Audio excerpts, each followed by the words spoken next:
8 शुरू करते हैं आज का क्लास। आज हम लोग स्टार्ट करेंगे न्यू चैप्टर सिविक्स में अंडरस्टैंडिंग मार्जिनलाइजेशंस। सबसे पहले कि ये जो वर्ड है मार्जिनलाइजेशंस, इसे इसकी मीनिंग्स क्या है, इसे क्या कहते हैं, उसके बाद चैप्टर शुरू करेंगे। तो ये बहुत ही इम्पॉर्टेंट है कि समाज में कुछ लोगों को अलग कर दिया जाता है और उसे सोसाइटी से या फिर मोस्टली देखा जाए कि urban areas and rural area में there will make a fringe, उनको अलग से एक बाउंड्री दे दी जाता है कि वो एरिया उन्हीं लोगों के लिए पर्टिकुलर वो वहीं पे सरवाइव करेंगे। तो that is been called as marginalizations, जहाँ पे उनको एक पर्टिकुलर एरिया दे दिया गया, समाज से अलग कर दिया गया and they are going to stay and live in that particular area. तो वो हो गया मार्जिन, किस तरह से वो मार्जिन कर दिया। So how and why this has been happening, ये क्यों और कारण क्या है इसके पीछे, ये सारा इस चैप्टर्स के थ्रू डिस्कस करेंगे। तो स्टेपिंग इन से अगर मूव करते तो सबसे पहले एक न्यूज़पेपर का कटिंग है और जिसके थ्रू यहाँ पे कुछ कहा जा रहा है कि that what is going on, that people, we are saying that we are living in a democratic country but still peoples are not having democratic rights, नहीं मिल रहा है उनको। तो इसकी जो कटिंग्स है इसके थ्रू हम डिस्कस करेंगे कि क्या चीज़ें यहाँ पर। ना स्टेपिंग इन में मूव करते हैं। सबसे पहले from the times of India 15 सितंबर 2006। तो ये कटिंग न्यूज़पेपर जो है कब की है, 15 सितंबर 2006 की है। तो अभी 2020 हो रहा है, तो मतलब कितना पीछे, ये 14 to 15 ईयर्स बैक पीछे है। तो वैन महानव या मना भाई जो थे, मना भाई, उनकी स्टोरी है दैट मना भाई 70 ईयर्स के थे और दलित डाइड, जब उनकी मृत्यु हो जाती है, died and his family trying to call police. उनकी फैमिली जो है उनको पुलिस को कॉल करना पड़ा है so that they can perform their last rites, ताकि जो अंतिम संस्कार किया जाता है, अंतिम जो कार्य किया जाता है, वो चीज़ें वो आराम से कर सके। कहाँ पर ही, पंचायत, क्योंकि जो पंचायत का इलाका होता है जहाँ पे मोस्टली सेमेटेरियम्स किया जाता है, जहाँ पे उनको अंतिम मोस्टली उनके जो लास्ट रिचुअल्स होते हैं, तो वो चीज़ें वो पंचायत के एरिया में करने के लिए परमिशन मिले, तो इसी तरह से उन्होंने पुलिस को कॉल करना पड़ा। Had it not been for the police, the panchayat member mostly from the higher caste would not have allowed the cremations। तो यहाँ पे ऐसा क्यों हो रहा है कि उन्हें पंचायत में करवाने के लिए अपने जो उनके घर के फैमिली मेम्बर से जो डाइट हो गए, उनकी डेथ हो गई है, उनको पुलिस को क्यों बुलाना पड़ा, ऐसा हुआ क्या है? Because that area been controlled by the panchayat, every village has been controlled and managed by the panchayat, but mainly the higher class societies, जो higher caste होती है, उन्होंने इस एरिया को सिर्फ और सिर्फ हायर कास्ट के लिए रखा गया है और यहाँ पर ये क्रीमेशन जो है बंद कर दिया गया है लोअर कास्ट के लिए। So this was the first cremation of a Dalit on the panchayat cremation ground in 2 year. तो ये पहला ऐसा कार्य है जो 2 साल के बाद यहाँ पे कोई दलित जो है उनको लेके गया है वहाँ पे उनकी अंतिम क्रियाक्रम करने के लिए। ना it was also an act of defence. देखा जाए कि जहाँ पे हम कहते हैं कि हम डेमोक्रेटिक है, डेमोक्रेटिक का मतलब वहाँ पे पीपल्स राइट्स होनी चाहिए। तो यहाँ पे डेमोक्रेटिक्स में, पीपल्स राइट्स में इन दलित की राइट्स कहीं नहीं दिख रही है, क्योंकि वो अपने जो उनके घर वाले हैं उनका अंतिम संस्कार करने के लिए भी उनको लड़ना पड़ रहा है। तो इसीलिए देखा गया it was an act of defence against suppressed by the social elites. तो ये सप्रेस कौन दबा रहा है उनको, किसके विरुद्ध लड़ रहे हैं? वो जो पैसे वाले समाज में, एलाइट्स मीन्स हाई सोसाइटीज कास्ट के लोग, पैसे वाले जो समाज को कंट्रोल कर रहे हैं और अपनी मर्जी से चलाना चाहते हैं, उनके विरुद्ध वो लड़ना चाहते हैं। नाउ साथ साथ उन्होंने क्या किया है, they have put and notice outside. उन्होंने जहाँ पे उस जगह है जहाँ पे क्रियाक्रम किया जाता है, जैसे कहा जाता है क्रीमेटोरियम्स एरिया, वहाँ पे उन्होंने एक नोटिस बोर्ड भी लगाया गया है एंड जहाँ पे उसमें लिखा गया है आस्किंग लोअर कास्ट मेंबर्स, जो लोअर कास्ट के मेंबर्स है, टू क्रीमेट देयर बॉड्स और डेड बॉडीज एल्सवेयर, कि वो अंतिम जो क्रियाक्रम है अपनी डेड बॉडीज वो कहीं और करें, यहाँ पे नहीं करेंगे। तो इसी तरह से उन्होंने नोटिस बोर्ड में ये मेंशन कर दिया है। तो ये चीज़ें हैं जिसके लिए उन्होंने पुलिस को कॉल करने की कोशिश की। Now we would have cremated our grandfather in the wasteland outside the village, but it was 5 feet under 5 feet water. तो यहाँ पे क्या बोला, बिकॉज ऑफ हेवी रेनफॉल, कि जो माना भाई के जो ग्रैंडसन थे, उनके जो पोते थे, उन्होंने क्या कहा, प्रकाश ने क्या बताया कि हम लोग हमेशा हमारे विलेज के बाहर जो एक वेस्ट लैंड है, जो ज़मीन पड़ी है, हम लोग वहाँ पे करते हैं। लेकिन अभी क्या है फ़िलहाल कि वहाँ पे बारिश के कारण वो ज़मीन पूरे पानी से भरा पड़ा है, और पानी थोड़ा बहुत नहीं 5 फीट तक भरा हुआ है। तो ऐसे में हम वहाँ पे नहीं कर सकते। So we have no other place to perform the rites, last rites, and requested the sarpanch to open the gate. तो इसी तरह से उन्होंने कहा कि हम वहाँ पे नहीं कर सकते, तो सरपंच को कहा कि प्लीज़ आप जो है गेट खोल दें, क्योंकि वहाँ पे लॉक लगा के रखा है। But the sarpanch he refuse and forcing us to call the police. लेकिन सरपंच ने खोला नहीं, उल्टा उनको कहा कि आप पुलिस को बुला सकते हो, लेकिन हम नहीं खोलेंगे। सो मना भाई हैड डाइड एट 7 PM। उनकी मृत्यु हुई 7 PM, but his body was cremated on the next day 2 PM next day. इनके बीच में वो पुलिस को बुलाया गया, उनको ओपन करवाने के लिए, इस तरह से कंटिन्यू चलता रहा, और जिसके कारण उनको नेक्स्ट डे उनकी जो देह संस्कार की गई वो नेक्स्ट डे की 2 PM। Interestingly, this crematorium was used by the all communities till restriction was imposed in 2004। तो ये कहा गया कि 2004 से पहले सभी कम्युनिटीज़ उस जगह में वो अंतिम संस्कार करवाते थे, देह संस्कार करवाते थे। लेकिन 2004 के बाद जब वहाँ पे रेस्ट्रिक्शन इम्पोज कर दिया गया, उसके बाद से ये मना कर दिया गया कि वहाँ पर सिर्फ और सिर्फ अपर कास्ट के हाई सोसाइटीज़ के लोग करवाएंगे, दलित वहाँ नहीं करवाएंगे। So an NGO means non government organization जो वर्क करती है लोगों के लिए, तो एन NGO जो थे, अब वो जो NGO में काम करने वाले थे, इन्होंने क्या किया, जो काम करने वाले थे वो कौन थे, नव सर्जन। तो ये नव सर्जन जो थे, इन्होंने क्या किया, he has took that issue, कि ये जो है have taken up the cause of Dalit, और उन्होंने इस इशू को कलेक्टर के पास लेके गए। कलेक्टर से कहा कि इसकी प्रॉब्लम्स को सॉल्व करें, एंड पुलिस को कहा कि इनकी मदद करें। तो ये किसने किया, गांव में किसी ने नहीं किया, बल्कि NGO में जो काम करने वाले हैं नव सर्जन, उन्होंने ही कोशिश की। Now we will ensure that the crematorium is upon to be all communities। तो वहाँ पे जो थे ट्रस्ट थे, जिसने कहा अशोक राठौड़ ऑफ नव सरंज ट्रस्ट के जो लोग थे, उन्होंने कहा कि हम कोशिश करेंगे कि वापस से सभी लोग, सभी कम्युनिटीज़ के लोग यहाँ पे क्रिमेट कर सकते हैं। लेकिन but the activities face resistance from the panchayat. लेकिन जो ये लोग NGO वाले जो इतना कोशिश कर रहे थे, लेकिन उनकी कोशिश कामयाब करने नहीं दे रहे थे, कौन, पंचायत के लोग। The crematorium is still lock. वहाँ पर उस जगह को अभी भी लॉक लगा के रखा गया था। Although the notice has been smudged. अब यहाँ पे कहा गया कि जो नोटिस बोर्ड थी उसे क्या कर दिया गया, गंदा कर दिया गया पेंट से, ताकि वो दिखे नहीं किसी को भी डायरेक्टली। तो यहाँ पे smug means to make dirty, ठीक है।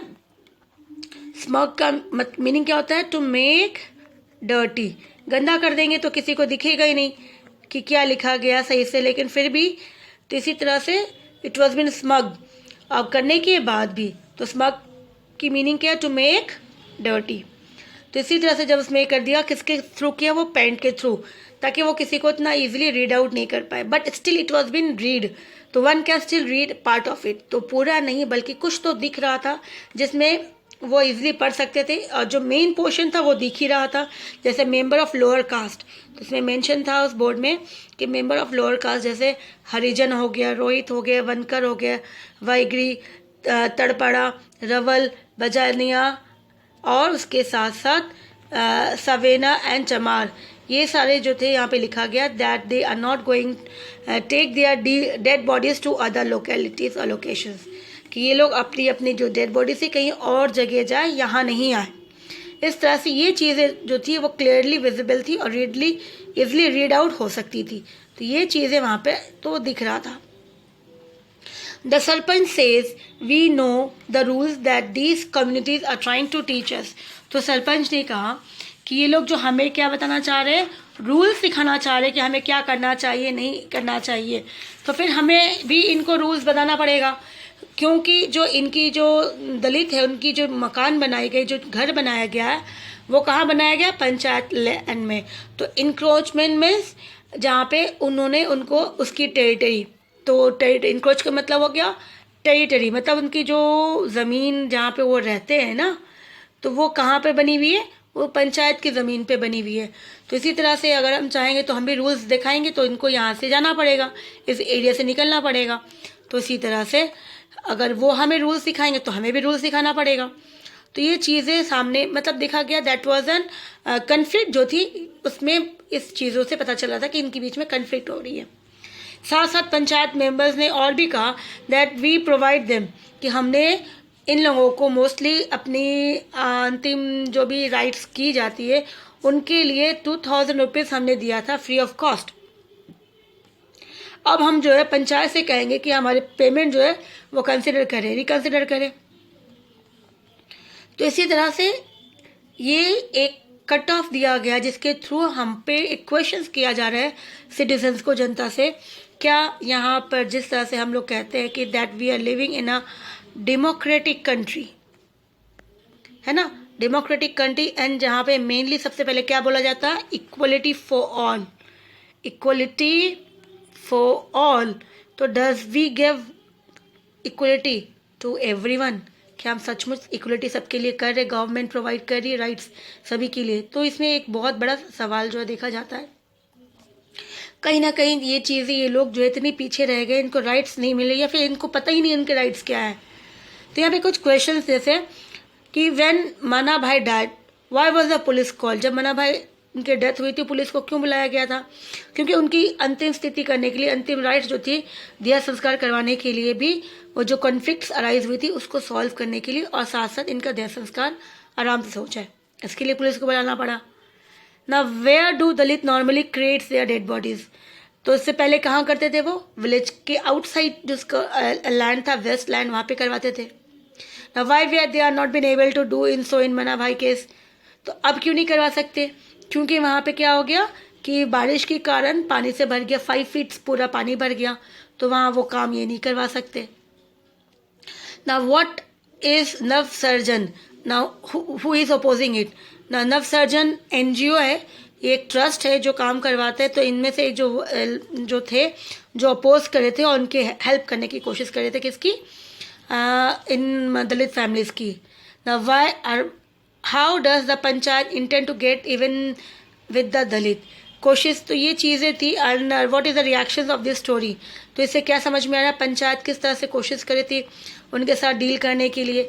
तो ये चीज़ें हमने जब पढ़ा कटिंग्स में, तो उसमें हमें थोड़ा बहुत और, लेकिन ये क्या आज इसकी प्रॉब्लम सॉल्व हो गई है? गवर्नमेंट कोशिश तो कर रही है, लेकिन कहीं ना कहीं हु इज़ रिस्पॉन्सिबल्स? पीपल्स जो है, पीपल हम खुद हैं, क्योंकि हमारी क्या है? पीपल्स व्यू, जो हम व्यू देखते हैं, जो हमारी सोच होती है, नज़रिया, जिसे हमने कहा था प्रीजियोडाइज एंड स्टेरियोटाइप्स, है ना। ये चीज़ें हमने पढ़ा था, स्टेरियोटाइप्स, जहाँ पे हम जो सोच लेते हैं, मान लेते हैं, उसके मान के उसको चलते हैं। ये चीज़ें हमारे दिमाग में बैठ गई है कि दलित जो है छोटे होते हैं, इनसे हमें दूर रखना चाहिए, या अच्छे नहीं है, तो इनके परछाई से, तो ये चीज़ें जो हम मान लेते हैं हमारे दिमाग में, और इनके कारण इन लोगों को अलग कर देते हैं। बहुत कुछ सोसाइटी और गवर्नमेंट प्रोवाइड करती है सभी के लिए, लेकिन ये चीज़ें इनको नहीं मिल पाती है। The account you just read is a story about free independent India. तो जो हमने अभी पढ़ा, ये कहानी ही है जहाँ देश कहा जाता है कि we are totally free from any external, जो हम पे कोई दबाव नहीं है, हम फ्री है। और ये हमारे एक आज़ाद देश की एक कहानी है। ये कब की है? 2006 की है। और वो उस जगह है जहाँ पे महात्मा गांधी का जन्म हुआ था, उस स्टेट में, उस स्टेट की कहानी है। और जहाँ पे खुद महात्मा गांधी ने हरिजन उन लोगों को कहा था, ये हरिजन है मतलब गॉड के चाइल्ड है, और उन्होंने कोशिश की थी कि भेदभाव नहीं रखना चाहिए, कोई दलित नहीं है, कोई अमीर, कोई बड़ा छोटा नहीं है, सब बराबर है। So more than 70 years has been passed. आज़ाद हुए हमें 70 साल से ज़्यादा मोस्टली हो चुका है, लेकिन फिर भी कहीं ना कहीं देखा जाता कि सचमुच we are totally get freedom. क्यों हम अपने आप को, हमने दिमाग को, अपनी सोच को फ्रीडम किया है? The story brings to a light of festering problems, कि जो प्रॉब्लम्स है, जो सिचुएशंस है, मीन्स अनप्लीजेंट सिचुएशंस, जो हमें अच्छा नहीं लगता। ये स्टोरी पढ़ने से थोड़ा सा अनप्लीजेंट लगे ना, कि बहुत ही बुरा हुआ उनके साथ, अच्छा नहीं हुआ, एक तो उनके घर में इतनी प्रॉब्लम हो गई, मर गए बेचारे उनके घर से लोग, और फिर भी उनको परेशानी हो रही है, तो that was sistering means unpleasant, unpleasant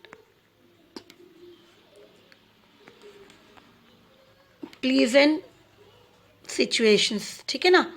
तो सिचुएशंस जो थी, स्थिति जो थी वो अच्छी नहीं थी, जिससे लोगों को अच्छा लगे। तो द स्टोरी क्या हमारे सामने क्या प्रकट करते हैं, एक प्रॉब्लम जो अच्छी प्रॉब्लम नहीं है, जिसे देख के समझ के हमें बहुत बुरा लगता है, लेकिन फिर भी वो आज भी हमारे देश में स्टिल प्रिवेल कर रहा है, ट्रबलिंग कर रहा है। एल्स मीन्स ट्रबल्स, ठीक है ना, क्या कर रहा है वो, ट्रबल्स कर रहा है, प्रॉब्लम्स क्रिएट कर रहा है हमारे समाज में, हमारे देश में।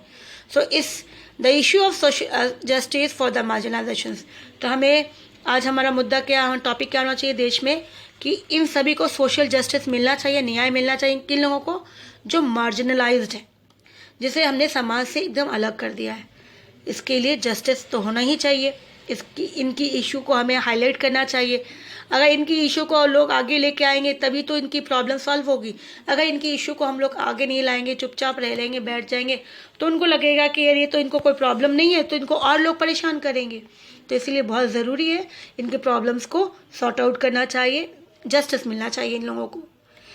नाउ नेक्स्ट है हमारा कि मार्जिनलाइजेशंस किसे कहते हैं, व्हाट इज मीन बाय मार्जिनलाइजेशंस। तो सबसे पहले द वर्ड मार्जिन, मतलब क्या है, मार्जिन जो हम लोग नोटबुक में भी डालते हैं, मार्जिन है ना, जब हम लोग कोई काम करते हैं तो मार्जिन डालते हैं ताकि हमें पता चल जाए बाउंड्रीज एरिया क्या है। तो दैट वाज मीन्स कि हमने उनको मार्जिन कर दिया है और समाज से एकदम अलग कर दिया, अपने जो हमारा मेन स्ट्रीम है सोसाइटी से, उनसे अलग कर दिया है। Means edges, that was again, edge means जो सरफेस एंड होता है। एज का मतलब क्या होता है, सरफेस एंड, कि जहाँ पे एंड होती है। तो उसी तरह से यहाँ पे मार्जिन का मतलब हो गया दैट वाज सरफेस एंड। और यहाँ पे और क्या चीज़ हो रही है, सिचुएशंस क्या हो रही है, एंड मार्जिनलाइजेशंस मीन्स फोर्सिंग, हम क्या कर रहे हैं, उनको force and driving people to live, कि इनको ज़बरदस्ती, इनको मजबूर होकर, उनको फोर्स करके, ताकि वो अलग रहे, living on the French of the society, societies की बाहर लास्ट बाउंड्री एरियाज में उनको दे दिया गया, उस फ्रिंज में दे दिया गया जहाँ पे वो रहेंगे। ना if you visit any interior village in hinterland of India, कभी भी कोई भी गांव में अगर आप जाते हो, विजिट करते हो इंडिया के, तो आपको कहीं ना कहीं ऐसे छोटे मोटे स्मॉल हैमलेट्स में छोटा मोटा दिख जाएगा, आउटर छोटा मोटा गांव जहाँ पे झोपड़पट्टी दिख जाएगी। तो who are they are the poorest of the poor peoples and who are compiled, जिसको फोर्स करके उन्हें समाज से दूर, गांव से दूर एक छोटा सा एरिया दे दिया गया, सेटलमेंट आउट, और जिसे हम लोग मोस्टली आउटकास्ट भी कहा जाता है, या फिर डाउन ट्रोडन, मतलब जिनके पास कुछ भी नहीं है, सर्वाइव करने के लिए बहुत मुश्किल होती है उनको सर्वाइव करने के लिए, वैसे लोग नजर आते हैं। At some places these peoples are forced to have separate place to worship, separate source of water and are shunned by mainstream societies. Now, तो यहाँ पर वापस कुछ ऐसा भी देखा गया है कि इनको जो वो एरिया दिया गया है, तो उसी एरिया में उनका सब कुछ है, वो दूसरी एरिया में नहीं आएंगे। जैसे मंदिर कुछ भी बनाना है वर्शिप के लिए, वो उसी एरिया में उनको अपना बनाना पड़ेगा, पानी के लिए जो भी इंतज़ाम है उसी एरिया में उनका अवेलेबल होगा। So they are been shunned by the main streams, what now, तो वो मेन स्ट्रीम से उसको हटा देगा। शन मीन्स रिजेक्टेड, ठीक है ना, रिजेक्टेड, तो उनको रिजेक्ट कर दिया गया, समाज ने उसको रिजेक्ट कर दिया, अलग कर दिया है, ठीक है। तो rejected from the main streams, उसको समाज के बाकी लोगों से अलग करके रख दिया गया। So they are often ill treated, इनके साथ व्यवहार अच्छा नहीं किया जाता है, इन्हें मारते हैं, इनका दुरुपयोग करते हैं, इनका यूज़ करते हैं। कौन करता है, upper caste, rich people, powerful peoples, जिनके पास पैसे हैं, वो पैसे के थ्रू कुछ भी कर सकते हैं। The people or these peoples are economically weak, rarely have land holdings or properties, and they survive on the mercy of fluent villagers, means rich, पैसे वाले। So ये लोग जो है, तो पीपल्स जो इकोनॉमिकली वीक हो, जिनके पास आर्थिक स्थिति नहीं है, गुजारे के लिए पैसे नहीं है, बहुत मुश्किल से गुजारा होता है, दे हैव टू वर्क, तो ये इनके पास ज़मीन भी बहुत मुश्किल से थोड़ा है, या किसी के मर्सी पे ज़िंदा रहते, तो किसकी मर्सी पे, तो एफ्लुएंस विलेजेस का मतलब हो गया रिच पीपल्स, जिसके पास बहुत ज़्यादा पैसा होता है। तो वो लोग क्या करते हैं, उनका यूज़ करते हैं, उनको अपने पास रखते हैं एज अ गुलाम, एज अ स्लेव्स, और थोड़े बहुत पैसे देते हैं। कभी कभी पैसे भी नहीं, फूड या मनी, तो कभी खाना या फिर पैसे, इस तरह से उनको दे के उनसे काम करवाते हैं। So they are many groups of peoples in our country who have not receive the same shares of development. तो हमारे समाज में, हमारे देश में ऐसे बहुत से लोग हैं अभी भी जिनको डेवलपमेंट हम जैसे सभी को बराबर मिला है, वैसे इन लोगों को, इस ग्रुप को नहीं मिला है, इस मार्जिनलाइज ग्रुप्स को नहीं मिला है। ना कि एजुकेशन में मिला है, ना ग्रोथ हुआ है उनका, ना ही एम्प्लॉयमेंट, ना ही नौकरी में किसी में, ना ही कोई मेन स्ट्रीम में नजर आते हैं। This have led them to be left behind and become marginalise, जिसके कारण वो पीछे रह गए, जिसको हम लोग पिछड़े भी बोल सकते हैं। तो sometime peoples are get marginalised, कभी कभी खुद लोग मार्जिनलाइज हो जाते हैं। बिकॉज क्यों वो अलग हो गए दूसरों से? Because they speak different language, भाषा अलग बोलते हैं, उनका कस्टम अलग होता है, रीति अलग होता है, रिवाज, रिलीजियस ग्रुप्स भी अलग होते हैं। तो इसी तरह से वो मार्जिनलाइज्ड हो जाते हैं, अलग हो जाते हैं। At the individuals level, marginalization results in a person's exclusion from meaningful participation in society। अगर इंडिविजुअल लेवल पे देखें कि प्रत्येक एक एक व्यक्ति को देखते हैं, तो वो जो उसका रिजल्ट है वो अलग हो जाते हैं, एक्सक्लूड हो जाते हैं समाज से। एक्सक्लूजन मतलब अलग हो जाना, क्योंकि सोसाइटी में बाकी चीज़ों में पार्टिसिपेट नहीं करना, कोई चीज़ों में मीनिंगफुली अपना योगदान नहीं देना। Now, economic, social and cultural political factors combine to make certain groups in society feel marginalized। अगर वो किसी में योगदान नहीं देते, कहीं पर भी कुछ नहीं करते, तो क्या आ गया, वो टोटली उनको क्या लगेगा कि समाज ने उसको कोई काम नहीं दिया, वो कुछ नहीं कर रहे हैं, तो ये टोटली मार्जिनलाइज्ड है, अलग है समाज से। A marginalized person is bound to experience, तो जो मार्जिनलाइज्ड होते हैं उनको क्या लगता है कि वो वर्थलेस है। वर्थलेसनेस मीन्स वो कुछ नहीं कार्य कर सकते, इनको कुछ नहीं आता है। मेंटल, दिमाग से थोड़ा मेंटल डिस्टर्ब हो जाते हैं। फिजिकल एंग्विश, कि फिजिकल बॉडी जो भी है उनकी, वो भी सही से सफरिंग करी। फिजिकल मतलब जो टोटली अपनी बॉडी है, तो अगर आप कमज़ोर हो, कुछ अच्छा नहीं खाओगे, तो बॉडी कहीं ना कहीं कुछ ना कुछ अपने को दिखाएगा कि वो प्रॉपरली वर्क नहीं कर पाया। तो physical anguish means that was suffering from some pain. Physical anguish, suffering